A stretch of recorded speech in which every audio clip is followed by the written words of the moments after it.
I am the Tofu Golem. Please enjoy the video.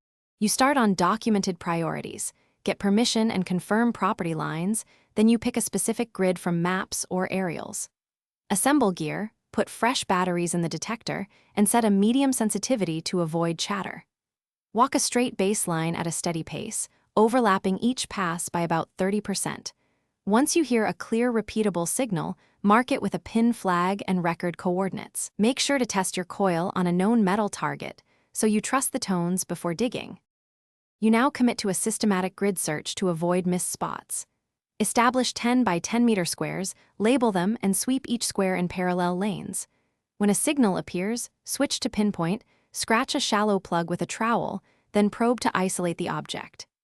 Sift soil on a tray to recover small finds and bag any artifacts immediately, writing grid, depth, and brief notes on the bag. This keeps context intact for later research and helps you interpret site patterns. You finish by documenting everything carefully. Photograph finds in place, log GPS coordinates, depth, and grid reference, then label each bag. Clean artifacts gently with a soft brush and water if stable. Wrap fragile pieces and store separately. Once done, sweep the area to ensure no left-behind tools or flags. If you came up empty, reevaluate. Tighten grid spacing, lower coil height, and increase sensitivity slightly. One troubleshooting tip. Persistent false signals often mean